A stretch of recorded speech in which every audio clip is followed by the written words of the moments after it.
Voy a dedicar esta última plática a también es una cosa que he escrito hace poco, y así que no la conocen, sobre esta virtud que tiene nombre de tía, la eutrapelia, y que va a salir en una revista que se llama Gladio, no sé si alguno la conoce, por lo menos suscrito, creo que no está casi ninguno de acá, pero al menos va a salir ahí esa revista, este artículo más largo. Aquí voy a dar una parte nomás del mismo.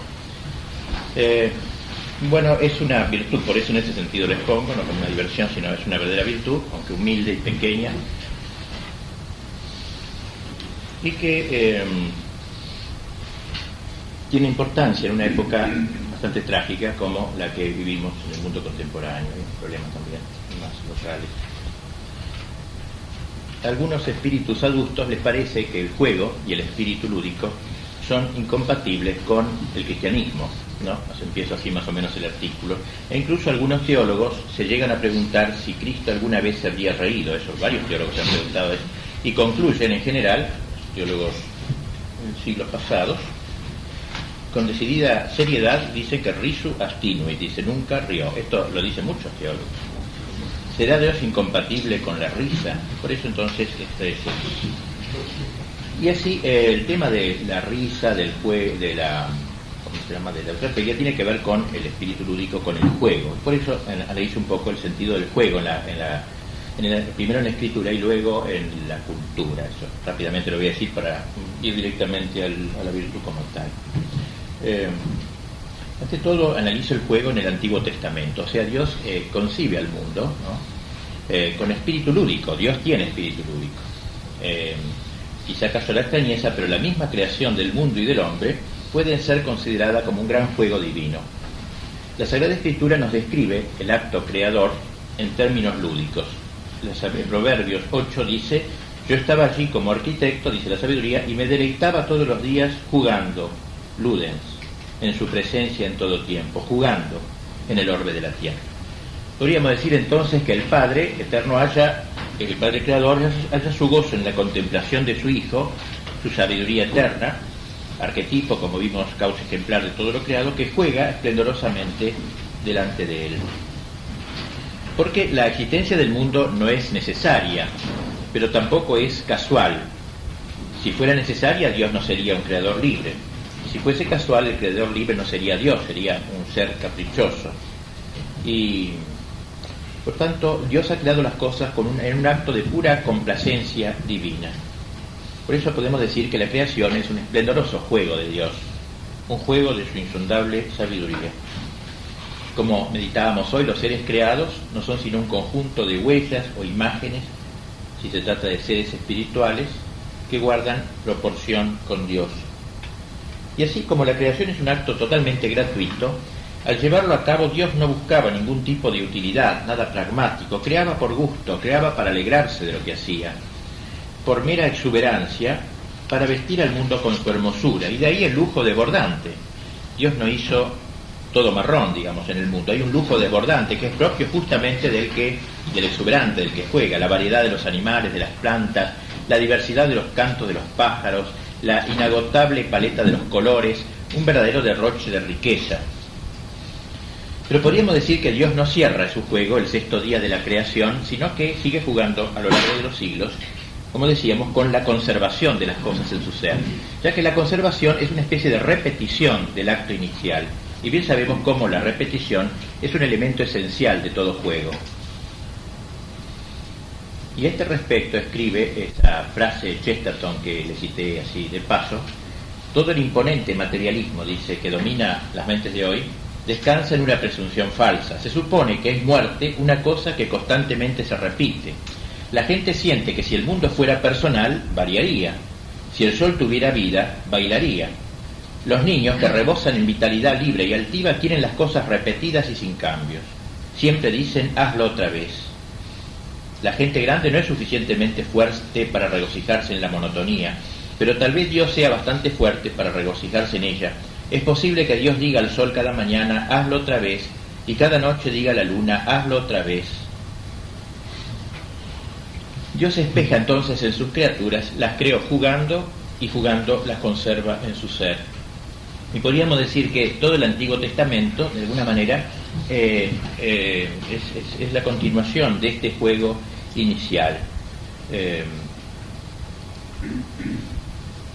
Al modo de ejemplo, podemos poner el libro de Job, ese trágico libro de Job, y causa malestar y extrañeza de que la Sagrada Escritura relate los terribles padecimientos del justo Job en el marco de una apuesta celestial entre Dios y Satán. Te apuesto que si le quito todo, te va a abandonar. Apostado, dijo Dios. Es decir, es una especie de juego divino, un juego sagrado.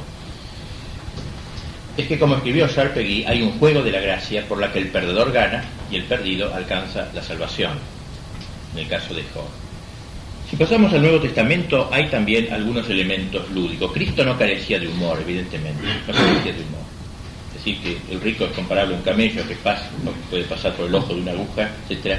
Tanto los obreros contratados a última hora, las vírgenes en espera del esposo que se dejan vencer por el sueño, tanto que los espíritus volterianos o descreídos se han burlado de las paradojas de Cristo y de las aparentes contradicciones del Evangelio sin percatarse de que son un desafío al racionalismo de los pseudointelectuales y a la afectada gravedad de los seriotes. Algunos autores han llegado a ver, más allá de los chistes de Jesús, en los grandes misterios de su vida también algunos elementos de esta índole. Y así escribe Hugo Ranner, el hermano del que le cité el otro día, dice que lo que se presenta en la superficie como destino y sufrimiento, o cristianamente, hablando del Calvario, ¿no?, como participación en la aniquilación aparentemente insensata de la cruz, es para los místicos que contemplan la realidad a través de los velos el juego del amor eterno, juego tan variado y cuidadosamente imaginado como solo lo puede hacer el amor. Y este juego es más perceptible en la resurrección, que da origen al gozo del redimido. Cumpliéndose aquello del Salmo, entonces se llenó de risa nuestra boca y nuestros labios de gritos de alegría. Estos himnos pascuales celebraron desde muy antiguo la victoria de la vida, burlándose de la muerte, burlándose del infierno y mojándole la oreja a Satanás. San Pablo decía: la muerte ha sido devorada en la victoria. ¿Dónde está, oh muerte, tu victoria? ¿Dónde tu victoria, infierno? Un juego pascual, pues, un juego del triunfo, del Cristo que muriendo vence. Lo que canta la secuencia de Pascua: mors et vita duelo conflixere mirando, dux vitae mortus regnat vivus, un juego de palabras. La muerte y la vida entablaron un duelo admirable. El Señor de la vida, muerto, reina vivo.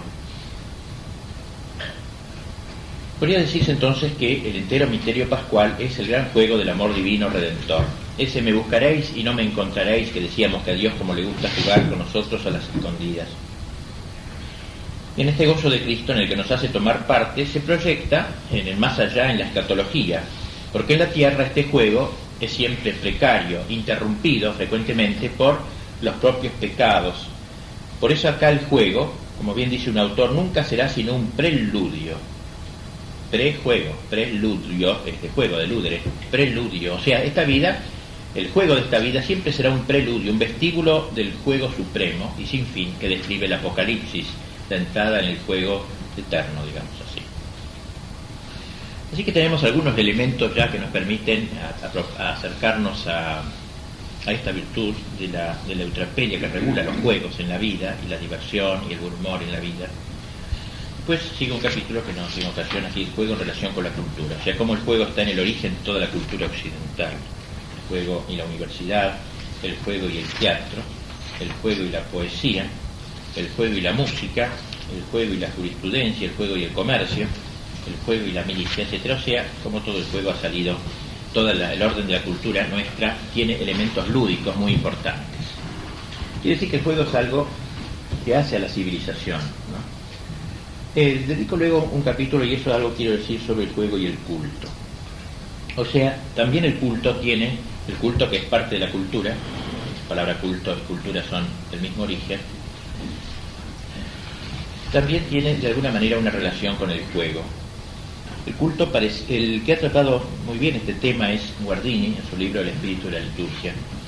Allí Guardini analiza este tema señalando la dificultad que tienen para comprender la liturgia los espíritus adultos, seriotes, eso que decimos, que en todo parecen buscar una utilidad práctica. ¿Para qué sirve esto?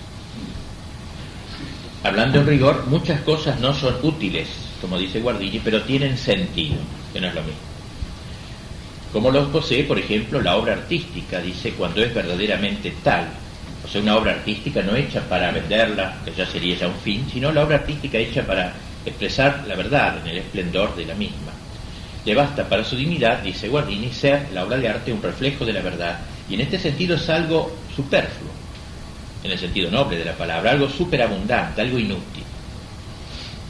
En última instancia, aunque suene horrible decirlo, pero ustedes lo entienden en qué sentido lo digo, Dios es el supremamente inútil, por cuanto lo útil es lo que se ordena a algo ulterior, y Dios no se ordena nada ulterior. Dios es inútil, Dios no sirve para otra cosa, Dios es el fin de todo, y por tanto no puede ser instrumento. Lo propio de lo útil es ser instrumento de algo. Bien, entonces así la liturgia es algo sobreabundante, algo superfluo, algo inútil. Por supuesto que en la Iglesia hay cosas útiles, y no es que sea malo lo útil.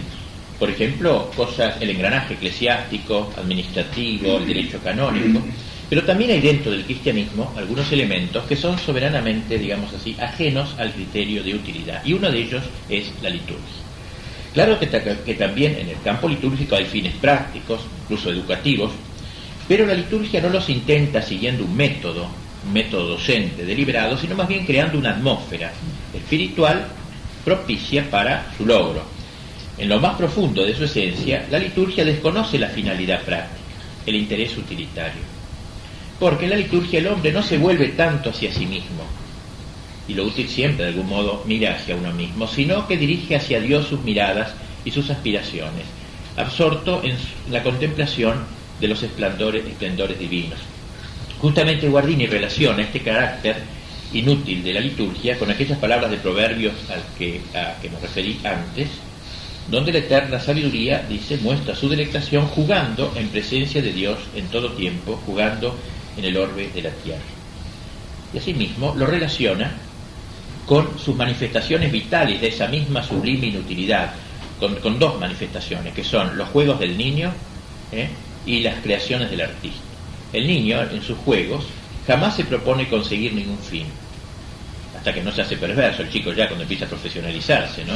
Pero el chico que juega elementalmente jamás se propone ningún fin, ninguna cosa práctica, solo busca desplegar su actividad, desplegar su actividad infantil, desbordar su vida libremente en forma de movimientos, palabras, acciones, que no tienen finalidad en sí alguna, pero tienen sentido. Por eso él distingue, tienen un profundo sentido. ¿Cuál es el sentido? El expansionar su vida. Es un sentido, pero es una finalidad. Y asimismo el arte no pretende enseñar primariamente, ¿no? Ni moralizar, no persigue, digamos, en este sentido un fin puramente utilitarista, sino proyectar hacia afuera la forma interior que anida en el artista. La liturgia, dice Guardini, tiene que ver con el arte y con el juego del niño. Y es arte y es juego, la liturgia. Con el arte se vale de tantos elementos artísticos, melodías, ritmos métricos, colores, ornamentos que no se usan en la vida cotidiana, movimientos solemnes, majestuosos, fechas, lugares precisos, edificios artísticamente construidos, y también tiene semejanzas con el juego del niño, ya que, como la liturgia desborda y expansiona su riqueza interior de la Iglesia en una admirable combinación de imágenes, ritmos y cánticos. Bien, por eso para Guardini la esencia de la liturgia es jugar ante Dios. Y de ahí proviene esa rara mezcla de profunda gravedad, dice, y de despreocupada alegría. Ese cuidado exquisito en sus múltiples prescripciones para fijar las palabras, las oraciones, los gestos, los colores, los ornamentos, etc., y todo lo cual no es ni puede ser inteligible sino para quien sabe apreciar la psicología del arte y del juego. El juego es así, cualquier juego preciso. Este es el campo, de aquí no se puede salir. Estas son las normas, este es el orden, etcétera, y un montón de cosas, ¿no? Y así que entonces, terminemos con lo de Guardini, que vivir en el espíritu de la liturgia es convertirse en una obra viva de arte, dice él. Es llegar a ser aquel juguete de Dios de que hablaba Platón. Platón decía que el hombre ha sido hecho para ser juguete de Dios. Desplegarse delante del Señor sin otro fin que el de ser y vivir en su presencia. Es cumplir en un sentido muy profundo las palabras de Cristo que nos mandó a hacernos como niños. Es renunciar al espíritu practicista y utilitario de aquellos que todo buscan un resultado concreto, y jugar gratuitamente, como lo hizo David, delante del arca de la alianza. Claro, dice él, que procediendo así se corre el peligro de que esos sabios y prudentes de este mundo sonrían irónicamente sobre esta pérdida de tiempo, como antaño Mical se burló de David, que bailaba. Y por eso entonces la liturgia es un juego sagrado, un preludio, aquí también en el sentido más fuerte, ¿no? Porque es el juego que prepara el juego eterno, la eternidad bienaventurada, que es una liturgia ininterrumpida y por tanto un sublime juego ininterrumpido incoado en la tierra, el inacabable juego doxológico del hombre, que será el cielo.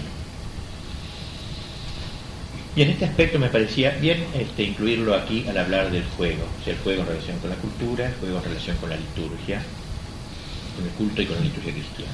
Y ahora, tras estos prolegómenos, podemos entrar en el contenido mismo de esta virtud de la eutrapelia. El que inició el tratamiento de esta virtud fue Aristóteles, y posteriormente pasó casi al olvido, quizás porque se la confundió con la disipación y el espíritu payasesco. San Pablo incluso en su epístola en Efesios 5:4 la nombra como un defecto, usa la palabra eutrapelia en un sentido peyorativo. Déjense de eutrapelia, dice, pero la entiende como dice, conversaciones tontas o bufonerías, dice, ¿no? La entiende, estas bufonerías en griego lo pone eutrapelia.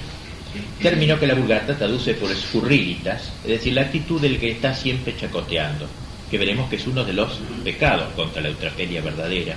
O sea, esta palabra eutrapelia pasó a tener un sentido peyorativo, y los padres de la Iglesia primitiva mantuvieron por lo general esta tesitura, condenando la falta de seriedad, la propensión a la broma incesante, etc. Es decir, que en los primeros siglos del cristianismo se tendió a confundir la eutrapelia con lo que Aristóteles había fustigado como un exceso del espíritu lúdico. Fue Santo Tomás quien, al redescubrir a Aristóteles, retomó también aquí la enseñanza de la Estagirita. Este es uno de los tantos méritos de Santo Tomás, al haber rescatado a Aristóteles, ¿no? Puenteó todos esos siglos y retoma de Aristóteles la palabra y la virtud. Aristóteles había tratado el asunto sobre todo en su Ética a Nicómaco, que Santo Tomás comentó maravillosamente, y lo desarrolló también este tema en la Suma Teológica, dedicándole a ella toda una cuestión, a esta virtud, donde nos ha dejado una síntesis notable de lo que podríamos llamar la filosofía y la teología del juego y de las diversiones. En la arquitectura de la moral tomista, esta virtud de la eutrapelia encuentra su lugar como parte de la virtud de la modestia, y esta a su vez como parte potencial de la virtud de la templanza. Veamos ahora entonces en qué consiste esta virtud y luego los dos defectos que la niegan. Pregúntase Aristóteles en su Ética a Nicómaco si al hombre culto y perteneciente a una civilización refinada le es lícito buscar su descanso aún en la broma placentera y en el juego, y responde sin duda por la afirmativa. Santo Tomás retoma el argumento y dice: tiene el juego cierta razón de bien en cuanto que es útil a la vida humana, porque así como el hombre necesita a veces descansar de los trabajos corporales, desistiendo de ellos, así también se necesita a veces que el alma del hombre descanse de la tensión del alma con la que el hombre encara las cosas serias, lo que se hace por el juego. Tal sería su primera aproximación a la materia. El hombre tiene la experiencia del cansancio, sintiendo necesidad de reposo, de distracción. El descanso del cuerpo lo obtiene mediante el ejercicio corporal, y la mente, en cambio, encuentra su solaz en la diversión, divertere, o sea, apartarse de la atención hacia otros objetos agradables, distintos de los que integran su trabajo habitual. En la Suma vuelve sobre el tema, repite más o menos lo que ha dicho, pero trae a cuento un relato que se conserva en la llamada Colación de los Padres, una leyenda, digamos, ¿no? Y en la cual se dice que, habiéndose escandalizado algunos de sorprender al evangelista San Juan jugando con sus discípulos, mandó a uno de ellos que arrojara una flecha. Lo hizo una vez, otra vez, y le preguntó San Juan: ¿podrías hacerlo continuamente? No le respondió, porque se rompería el arco. Eso mismo sucede al alma si se mantiene siempre en la misma tensión, habría concluido San Juan. A lo que agrega Santo Tomás: esos dichos o hechos en que no se busca sino el placer del espíritu se denominan juegos y fiestas y es preciso usarlos para descanso del alma. ¿De dónde viene esta palabra eutrapelia, esta palabra griega eutrapelia, o anaer eutrape, lo que dice Aristóteles, el hombre eutrapélico? Dice Aristóteles que los que tienen gusto por el humor moderado se llaman eutrapeloi, es decir, bien orientados, bene vertentes. El origen semántico de la palabra pues se basa en Aristóteles. Eutrapelia viene de eu, que significa bueno, pero también en nuestro caso con facilidad, bien, convenientemente, y trapelia significa movilidad, agilidad, sustantivo que viene de trepo, dar vuelta, o tropos, giro, tropo, ¿no? En castellano a veces se usa esta palabra. Bien, entonces, sería la eutrapelia sería la actitud del hombre que sabe girar bien, que sabe acomodarse bien a una circunstancia, que si está hablando en serio, habla en serio, que si está hablando en broma, habla en broma, que habla en broma donde debe hablar en broma y no en cualquier parte, etc. O sea, el hombre bien ubicado, eutrapelia, el que es bene vertentes, los que se dan vuelta bien, se mueven bien. Y Santo Tomás entonces, tras las vueltas de Aristóteles, dice, todas estas cosas, descansos, diversiones, juegos, han de estar ponderadas por la razón, y como todo hábito que obra en conformidad con la razón es virtud, síguese que acerca del juego puede también darse virtud, que el filósofo llama eutrapelia. Y al hombre que tiene la gracia de convertir en motivo de solaz las palabras y obras, lo llaman eutrapélico, palabra que viene de buen giro, bona versio. Porque entonces aclaran ambos, Aristóteles y Santo Tomás, que así como el cuerpo se vuelve hacia aquí y hacia allá según las necesidades, el cuerpo hace eso, también se vuelve hacia aquí y hacia allá según necesite, también el alma se comporta de la misma manera, orientándose en una u otra dirección. Y dice que así como muchas veces juzgamos a un hombre por los movimientos de su cuerpo, dice Aristóteles, de manera análoga los movimientos del alma revelan la calidad de su espíritu, la elegancia, dice Aristóteles. O sea, la eutrapelia sería como una elegancia del espíritu. Santo Tomás retoma este idea diciendo que las diversas actitudes que alguien puede tener cuando está en un grupo, el querer hacer reír, o con exceso, o con defecto, o de manera moderada, son indicios de su disposición interior, porque, dice, así como por los movimientos corporales se disciernen las disposiciones interiores de los cuerpos, así por las obras exteriores se conocen las costumbres interiores. Bien, entonces la eutrapelia sería la virtud del que gira bien, el que sabe ubicarse como conviene al momento. Es una virtud que podríamos llamar aristocrática, propia de quien posee agilidad espiritual, por la que es capaz de volverse fácilmente a las cosas bellas, joviales, recreativas, sin perder la elegancia espiritual del movimiento, sin perder la debida seriedad, sin perder también el carácter moral.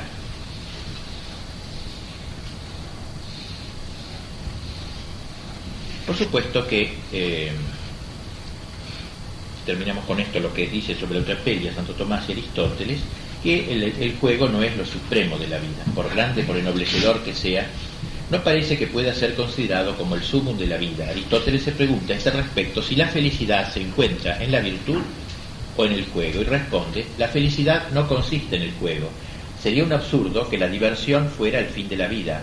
Según Anacarsis, parece recto divertirse para dedicarse después a asuntos serios. La diversión es una especie de reposo, y como no se puede trabajar sin descanso, el ocio es una necesidad. Pero este ocio ciertamente no es el fin de la vida, porque solo tiene lugar en razón de la futura operación. La vida dichosa es la vida conforme a la virtud. Esta va con el gozo, pero no con el gozo del juego solo.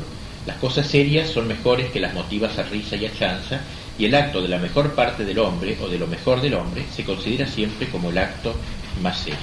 O sea, si bien el juego no tiene un fin práctico, ¿no?, sin embargo, de algún modo, se ordena la acción de jugar, ¿no?, al trabajo también. Bueno, tal es en pocas palabras y acertadamente la doctrina aristotélico-tomista acerca de esta virtud de la eutrapelia. No será el juego lo más elevado del hombre, pero como dice Santo Tomás, el juego es necesario para el desarrollo de la vida humana.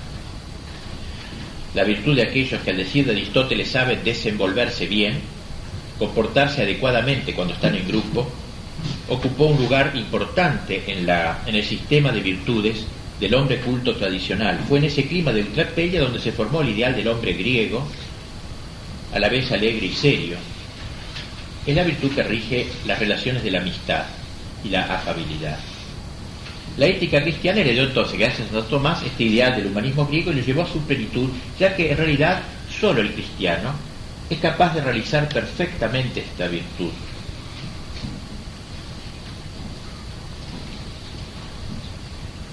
Por el hecho de que solo el cristiano que vive en gracia puede ser de manera plenaria un homo ludens. Fundado en Dios puede orientarse como corresponde, ser eutrapelos. De hecho, la doctrina tromista de la eutrapelia penetró todo el tejido social de la Edad Media, tan erróneamente considerada como una época aburrida y triste. Las llamadas risa pascalia nos escandalizarían a nosotros, es decir, las risas relacionadas con las fiestas de la Pascua. Las escenas representadas en los bajos relieves de los templos y catedrales europeos, todavía hoy se pueden ver, por ejemplo, en la iglesia de Vézelay en Francia, las denominadas fiestas de los locos, donde se festejaba una especie de superación o abolición de la razón en un espíritu semejante al que caracteriza a los locos por Dios del mundo eslavo. La fiesta de los asnos que tenían los medievales con sus rebuznos lanzados contra altos dignatarios eclesiásticos no siempre tan dignos, la llamada fiesta de los obispillos, donde se tomaba en chacota a las jerarquías locales, son otras tantas expresiones del humor medieval libre y ocurrente, y nada seriote, nada que ver, mucho menos serio que nosotros eran ellos. Bien. Como dijimos antes, la moral de los últimos siglos, después de la Edad Media, fue olvidándose más y más las enseñanzas del angélico. También hubo otro gran entreacto, ¿no? Y el espíritu lúdico medieval. La virtud de la eutrapelia entró en un cono de sombra y en el mejor de los casos no subsistió sino como una breve y seca definición en un rollo marín, en un manual de teología moral. Quizás entre los modernos fue Kierkegaard, el primer cristiano que llamó la atención otra vez, volvió sobre el valor del humor, no solo para la cultura del hombre, sino también para su misma vida religiosa, colocando el humor como una categoría que nos permite el paso, digamos, al orden religioso, con enorme importancia. Digamos ahora algo sobre los pecados contra la eutrapelia. Como siempre sabemos, se señala las virtudes en el justo medio, y aquí hay dos virtudes, una por exceso, o defectos, una por exceso y otra por defecto. El primero, el pecado por exceso. Aristóteles señaló esta desviación en estos términos. Hay personas que, llevando al exceso la manía de hacer reír, pasan por bufones, bomologi, dice en griego, y se hacen pesados por su deseo de decir chistes a toda costa, proponiéndose más excitar la risa que decir cosas adecuadas, no cayendo en gracia a los que son objeto de su puya. Y más adelante agrega que como a la mayoría de la gente le agrada la broma y la risa redundantes, así como la burla aun cuando excede los límites adecuados, a veces estos homológicos, como los llama, pasan por eutrapélicos y graciosos, pero dice que están muy lejos de ser. Santo Tomás comenta así lo de Aristóteles. Dice que aquellos que se exceden en la broma del juego se llaman bomologi, es decir, raptores del templo, a semejanza de los milanos, que volaban en torno al templo para arrebatar los intestinos de los animales inmolados. Así estos están atentos por ver si pueden capturar algo que conviertan en broma. ¿Cuántos así, no? Y por eso son pesados, onerosos, dice Santo Tomás, porque en todo encuentra motivo de risa. Es curioso esta palabrita, bomologi. ¿De dónde viene esta palabra bomolojo? Bomos quiere decir altar, en griego, ¿no? Bomos. Y logos quiere decir al acecho. Es decir, que en los templos antiguos se ofrecían sacrificios de animales muertos. Y como sus entrañas eran arrojadas fuera del templo, inmediatamente venían los cuervos, las aves de rapiña, para arrebatarlas. Pues así, los bomologoi son los que están al acecho para robar la seriedad, como dice Santo Tomás, y convertir todo en broma. Santo Tomás, en su artículo de la Suma, alude 2 veces a esta superfluidad viciosa. Y allí dice que esta puede cometerse de doble manera, el ser bomológico. Ante todo, por el modo como uno se divierte. Por ejemplo, recurriendo a palabras o hechos groseros, torpes, o también que van en daño del prójimo, divertirse a costillas de otro. Y en segundo lugar, por falta de adecuación a las circunstancias concretas. Por ejemplo, cuando alguien bromea en un tiempo indebido o en un lugar indebido, ¿no? O también al margen del asunto que se está tratando. Se está tratando una reunión seria y sale con pavada tras pavada, o de las personas presentes, sin tener en cuenta la dignidad de las personas. Lo importante, agrega, es que no se renuncia a la conveniente seriedad del alma, dice Santo Tomás. O sea, que al decir de San Ambrosio, no se relaja el espíritu, perdiéndose la armonía interior o exterior. En otras palabras, hay bomología cuando la alegría se hace necia, cuando uno se recrea en tiempos y lugares indebidos, o se divierte de manera grosera e inadecuada, o desatiende sus propias obligaciones también, o descansa de un modo que desdice de su dignidad o de su misión. Frente al pecado por exceso y superfluidad, que lo llama Santo Tomás, o sea, un exceso, superfluidad, el de aquellos con los cuales nunca se puede hablar en serio, que sería el primero, está el pecado por defecto, indefecto. Como antes Aristóteles es la fuente principal de Santo Tomás, aquel había enseñado, hay otros a los que nunca se les ocurre nada gracioso que decir, y se... El hombre huraño, agrio, el agroico, dice Aristóteles, juzga inútil los momentos de broma, nada aporta de su parte y todo le es motivo de tristeza. Lo que así comenta Santo Tomás, dice que aquellos que no quieren decir nada gracioso y se molestan cuando alguno lo dice, ya que su razón se turba por ello, parecen ser agrios, agroicoi, es decir, agrestes y duros, porque no se ablandan con el placer del juego, de esta forma, non moliuntur delectazione ludi. O sea, son el tipo siempre tensos, siempre duros, no se ablandan con la delectación del juego.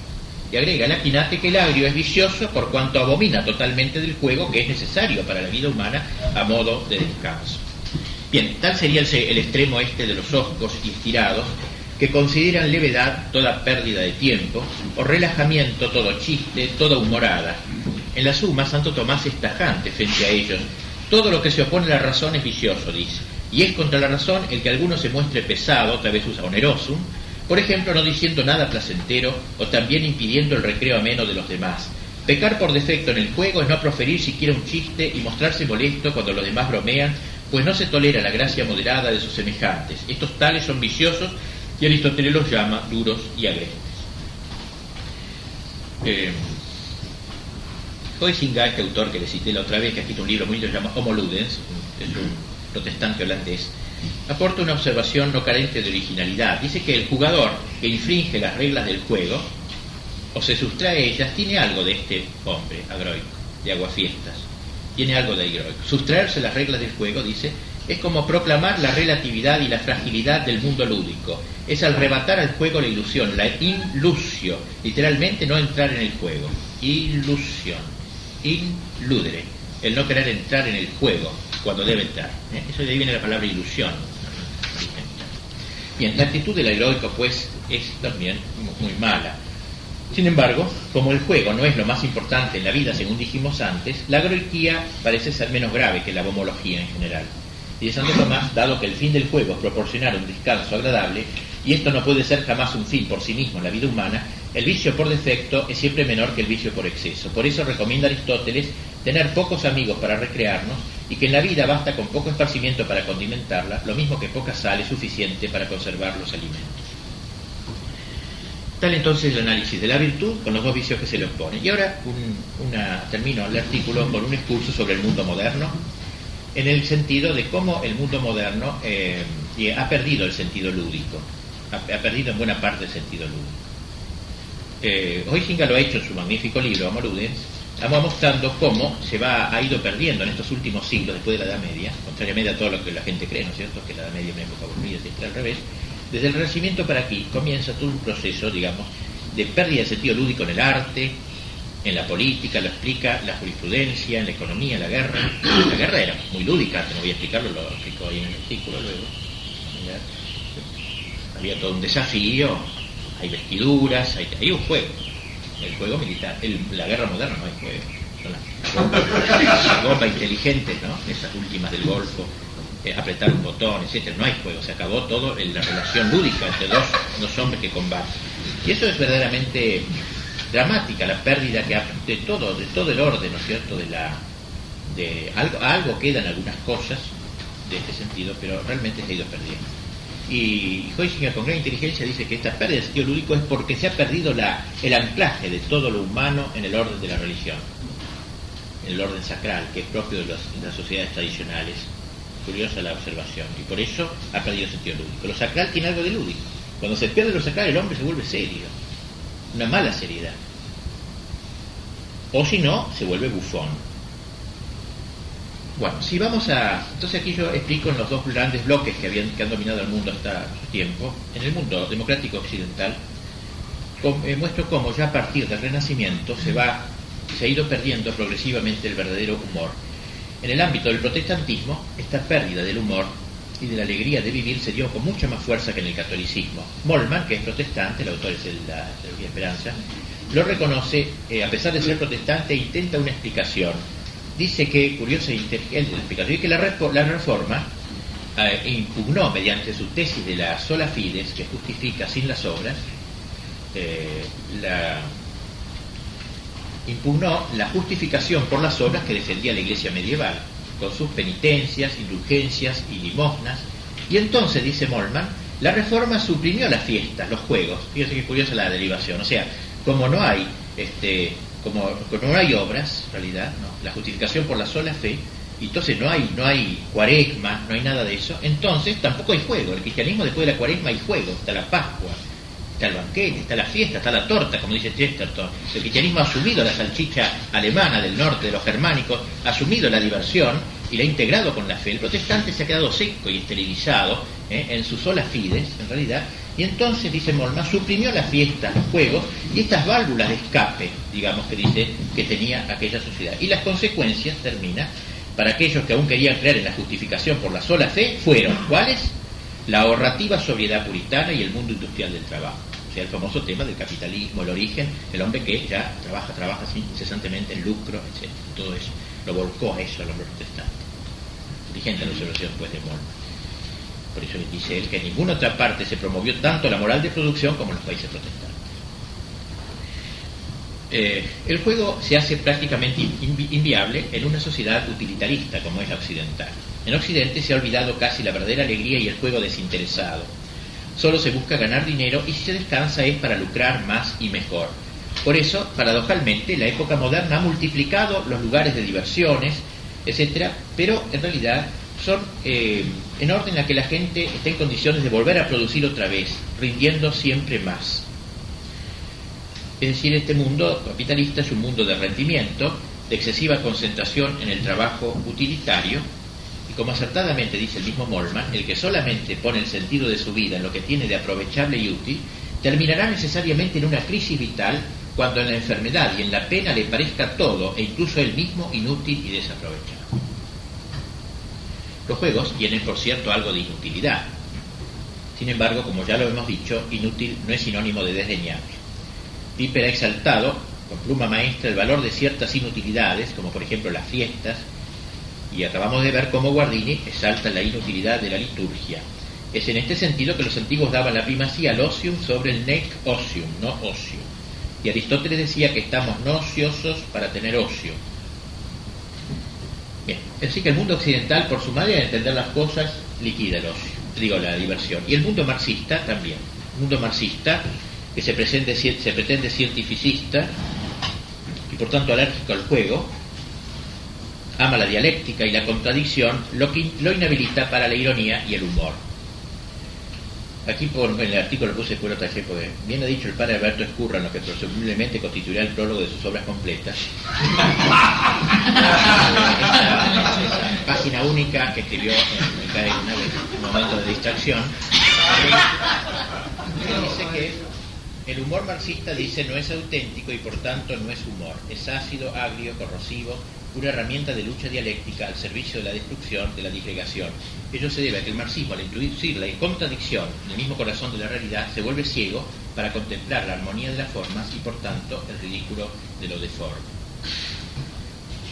Bien, podemos hablar que en nuestra época, con esto terminamos, se ha dado una verdadera falsificación del espíritu lúdico, porque evidentemente en nuestra época hay mucho ludismo, evidentemente, hay mucho juego, no es que no haya juego, pero hay una especie de falsificación de lo que es propiamente lo profundo de lo lúdico.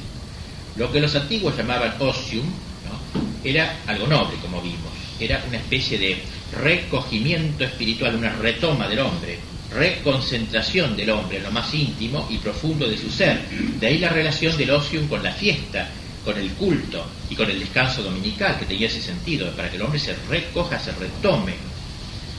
Hoy el ocio no es plenitud de riqueza, sino vacío interior, que se lo rellena con ruido, ya que el hombre moderno no es capaz de soportar el tiempo libre y el silencio. La televisión ha asumido dicha función, cubrir el vacío del hombre divirtiéndolo, es decir, haciéndolo girar, pero no ultrapélicamente, ¿no? Divirtiéndolo, quitándole lo poco que le queda de vida interior y volcándolo a la disipación y dispersión de sus facultades.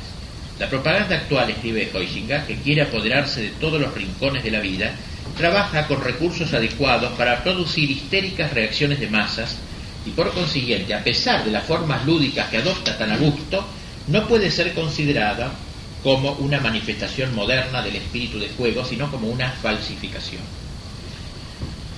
Huizinga ha llegado sin duda a lo más profundo al atribuir esta pérdida, como dije antes, del sentido lúdico, a la desvinculación que se ha producido entre el juego y la cultura sacral. Los primeros juegos, explica Huizinga, han partido del orden sacral, eran juegos sacros los primeros juegos. Las sociedades tradicionales o arcaicas, como él dice, unían con toda naturalidad lo sacro y el juego. Las diversiones formaban parte integrante de las fiestas sagradas. Pues bien, esta conexión con el culto ha desaparecido casi por completo en el ludismo moderno. Recordemos, ahora me viene a la memoria, las Olimpiadas griegas eran en relación con el culto. Bueno, digo que ahora se ha perdido casi en el ludismo moderno esta conexión con el culto. El juego va por un lado y la cultura y lo sacro va por otro. Hay un divorcio entre las dos cosas.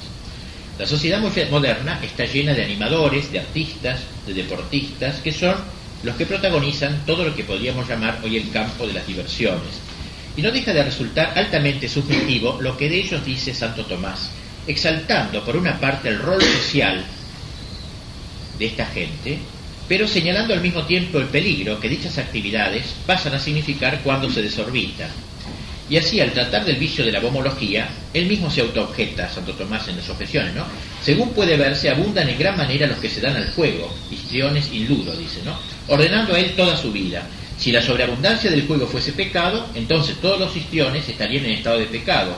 También pecarían todos los que se aprovechan de ese trabajo o los que los ayudan como promotores de pecado, lo cual parece falso porque se lee en la vida de los padres que a San Pasmucio le fue revelado que un cómico sería compañero suyo en la vida futura. Esa es la objeción que se pone. Entonces, el bomológico es un pecador.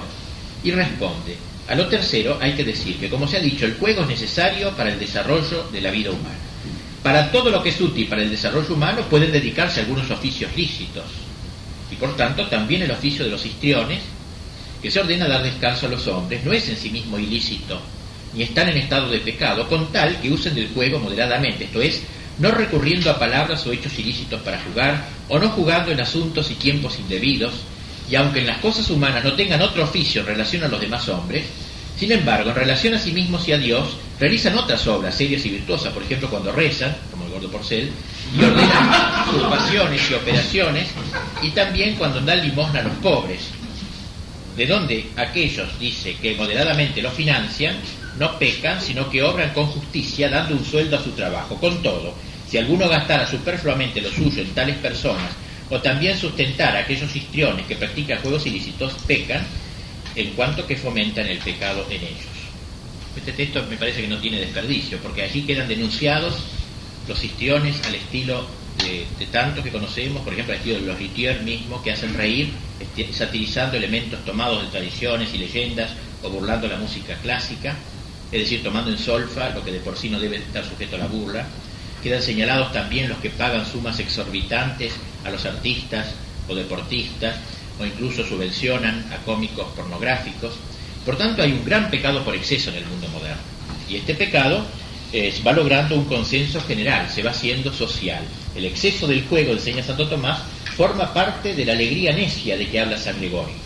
Es el pecado de los que ponen el fin de su vida en la diversión, como enseña el libro de la sabiduría.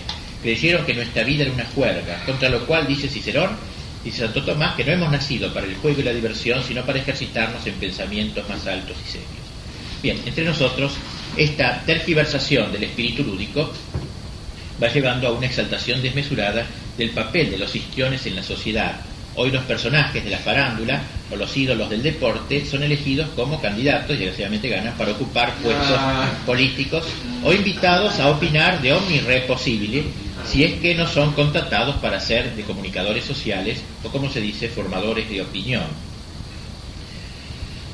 Refiriéndose más directamente al deporte, observaba Huizinga que se advierte una creciente sistematización y disciplina del juego, con lo que a la larga va perdiendo aquel contenido lúdico primero.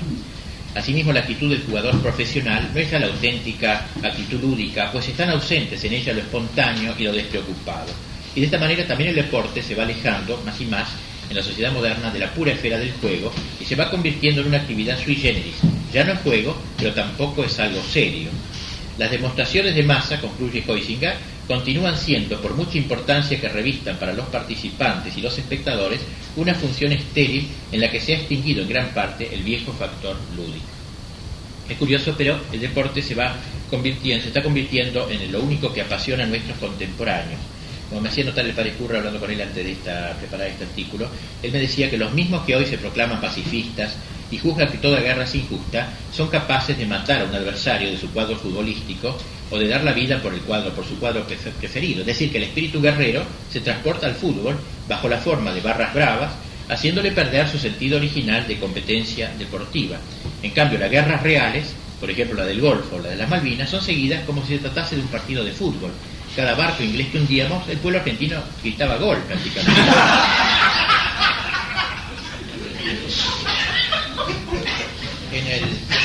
En el mundo moderno, evidentemente, la gente busca ansiosamente el gozo, la diversión, la risa y la carcajada.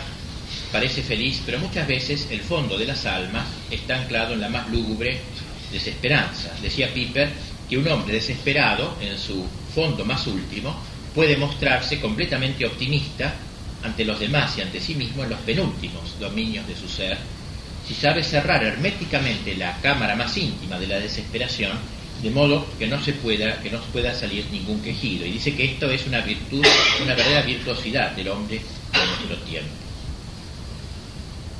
Bien, tal sería entonces este tema de la eutrapelia. Evidentemente que nosotros, digamos, como sacerdotes, esto lo digo aparte del artículo, necesitamos fomentar esta virtud bien en ese medio, en ese justo medio noble, señorial, aristocrático que nos indica Santo Tomás.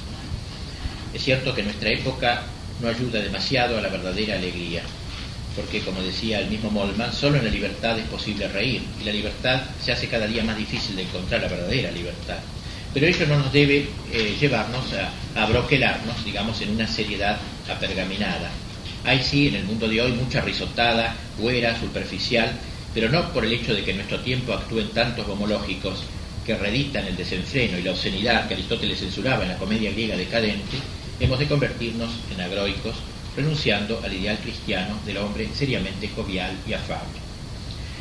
Y esto en nuestro ministerio sacerdotal es tan importante, ¿no es cierto?, tanto con nuestros hermanos en el sacerdocio como con las almas a nosotros encomendadas, con nuestros hermanos en el sacerdocio ante todo. Y aquí aprovecho la ocasión, si bien saliendo un poquito del tema, para exhortarlos a esta fraternidad sacerdotal, a ese buen humor sacerdotal, esa afabilidad, esa caridad, ¿no es cierto? A veces uno ha leído en la Escritura, ser caritativos con los amigos no es meritorio, eso es fácil, todos lo hacemos, importante con los enemigos, pero a veces tampoco con los amigos somos muy caritativos.